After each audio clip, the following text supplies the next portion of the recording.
DM साहब को ज्ञापन देने आए थे? जी, मैं डीएम साहब के पास अपनी फरियाद लेकर के आई हूँ कि रोज़ प्रतिदिन में मुझे मानसिक रूप से टार्चर किया जा रहा है। मेरे परिवार के खिलाफ में षड्यंत्र रचा जा रहा है, मेरे खिलाफ में षड्यंत्र रचा जा रहा है। और ये षड्यंत्र के सूत्रधार जो है वो आदरणीय हमारे पूर्व सांसद सुब्रत पाठक जी हैं, जिन्होंने हमारे गेस्ट हाउस को लेकर के हमें ये कहा कि हम भू माफिया हैं।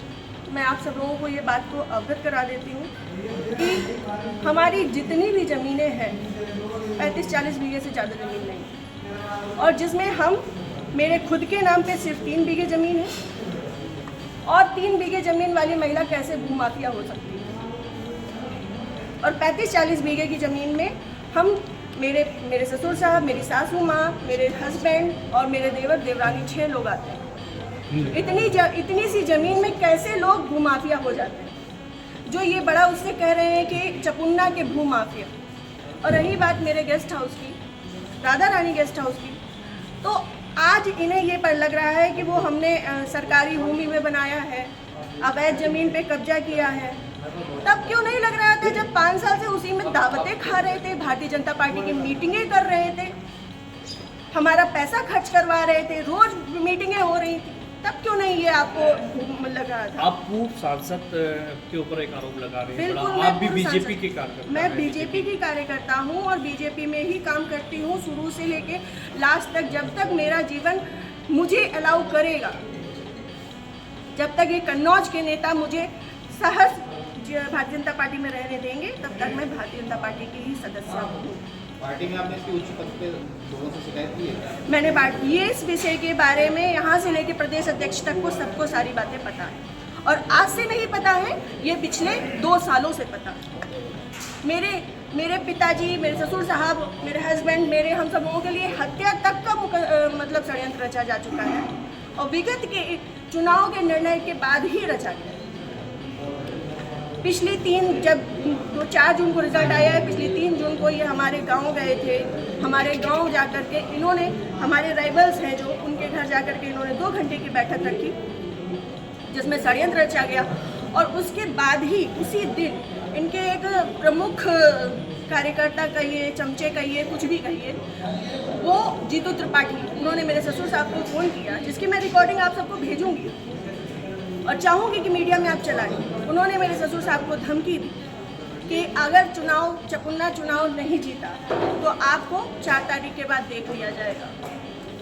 उसके बाद से ये सारा षड्यंत्र रचा गया। क्या चुनाव हरवाने में आपका भी श्रेय जाता है? मैं भारतीय जनता जिस पार्टी तरीके से वो की आरोप कार्यकर्ता लगा रहे हैं, क्या वो कुछ भी कहे? वो तो ये भी कह रहे हैं कि भाई नया त्रिपाठी ने 20 लाख रुपए ले लिए थे सपा से।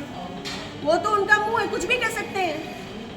पर मैं भारतीय जनता पार्टी की कार्यकर्ता हूँ, और सभी लोग सोशल मीडिया जानते हैं, चलाते हैं, सभी लोग मेरी आईडी में देख सकते हैं कि मैंने किस तरीके से काम किया है। मैं सुब्रत पाठक के लिए काम नहीं करती, मैं भारतीय जनता पार्टी के लिए काम करती हूँ। आपने प्रशासन और पुलिस से शिकायत की इस बारे में? जी, मैंने पिछली 25 तारीख को प्रशासन पुलिस से शिकायत की थी, जिसमें सीओजी की टीम गठित है, और अभी तक कोई भी पकड़ा नहीं गया। क्या मानती है पुलिस, प्रशासन और पुलिस दोनों लापरवाही कर रहे हैं? संभवतः हो सकता है, क्योंकि जिस हिसाब से अब दिन बीतते जा रहे हैं तो मेरा भी सब्र का पैमाना टूटता जा रहा है, और मुझे, मेरे परिवार को बहुत ज़्यादा खतरा है इन लोगों से जो हमारे दुश्मन हैं। चूँकि सुब्रत पाठक जी ने, हमारे जो राइवल्स हैं, सभी आजीवन कारावास के मुजरिम हैं। सभी आजीवन कारावास के मुजरिम में, मैंने इसमें लिख के भी दिया है। संदीप तिवारी, प्रदीप तिवारी, मनोज अग्निहोत्री, ये बलात्कारी केस के और आजीवन कारावास, गैंगस्टर, इन पे सब तरीके की धाराएं लग चुकी हैं इनमें, ऐसे लोगों के साथ में। और जिसको इन्होंने हम लोगों की सुपारी दी है, अखिलेश यादव उर्फ छक्की, वो इनके, हाँ, यहाँ ठटिया का ही निवासी है, गाँव झहुआ है उसका। वो इन लोगों के साथ में, सुब्रत पाठक के साथ में भी जेल में रहा है, और इन लोगों के साथ में भी जेल में रहा है, और अभी फरार है। और इन लोगों की मोटरसाइकिल भी उनके पास है, अभी तक वो भी बरामद नहीं है। ये लोग सिर्फ मेरा मानसिक, शारीरिक और चारित्रिक शोषण करते आ रहे हैं 2 साल से। मैं 3 साल से मैं बहुत ज़्यादा परेशान हो चुकी हूँ।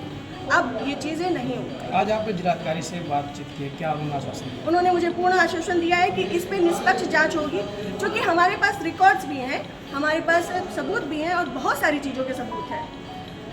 समय आने पे मैं वो सब आपके सामने रखूँगी। जिले में जो भी भ्रष्टाचार हो रहा है, जो जिला पंचायत में भ्रष्टाचार हो रहा है, जो ब्लॉक प्रमुख में भ्रष्टाचार हो रहा है, ब्लॉक में भ्रष्टाचार हो रहा है, वो सारी चीज़ें मैं आप सब लोगों के सामने रखूँगी। अगर आपकी सुनवाई आज नहीं होती तो आगे क्या कदम उठाएंगे आप? मैं आप लोगों का सहारा लूँगी और आप लोगों का सहयोग, मुझे पूर्ण विश्वास है कि मेरे साथ हमेशा रहेगा और मैं इस पे अपनी अंतिम सांस तक अब फ्रंट के पैमाने में आकर के लड़ूँगी। Thank you.